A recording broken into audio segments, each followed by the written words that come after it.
Good afternoon, everyone. Thank you, Jerry. You clearly have done some pretty incredible things.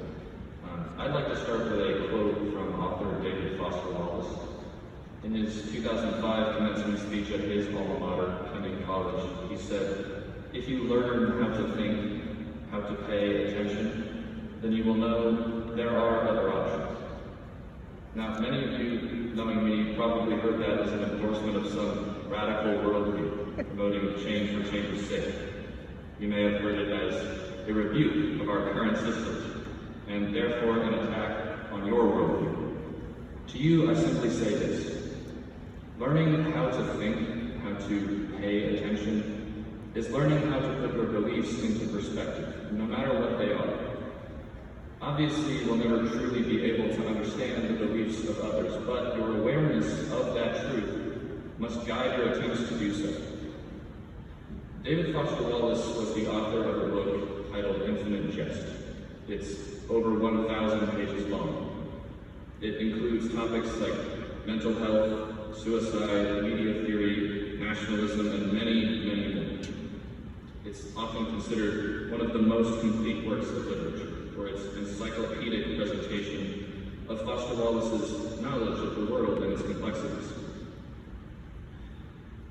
Foster Wallace's life work was guided by ideas like the one I began with. He was motivated by a constant continuation of his education. He wanted to truly learn how to think, how to pay attention. But as he did so, he struggled with severe mental health issues. And unfortunately, at the age of 46, he took his own life. Now, let me be clear. I mention this man's tragic suicide not to dissuade you, but to show you the importance of his legacy and the difficulty of the task at hand.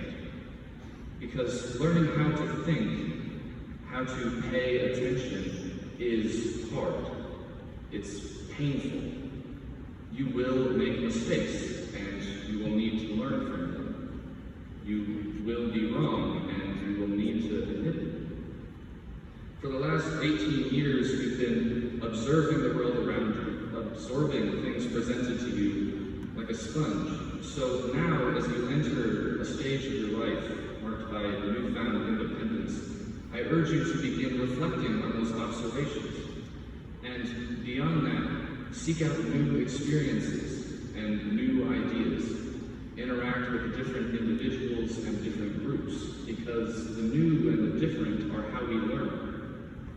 For the last 18 years, your education has been shaped by your teachers and your parents, but for the next 60 or more, it will be shaped by you.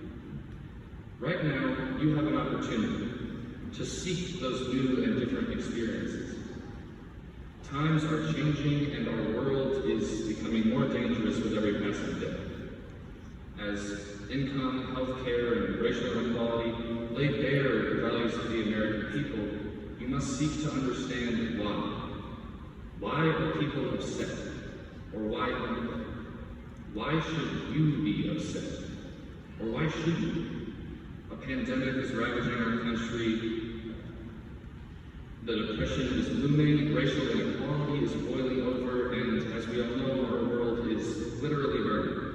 And yeah, our generation is going to bear the brunt of it. So you are being given the opportunity to choose how to respond. And I ask you, how will you answer the call? Now, it's likely that nothing I say today will change your life. But my hope is that after the ceremony is complete, you seek out something that does change your life. If you choose to do so, you may just learn how to think, how to pay attention, and you will know there are other options.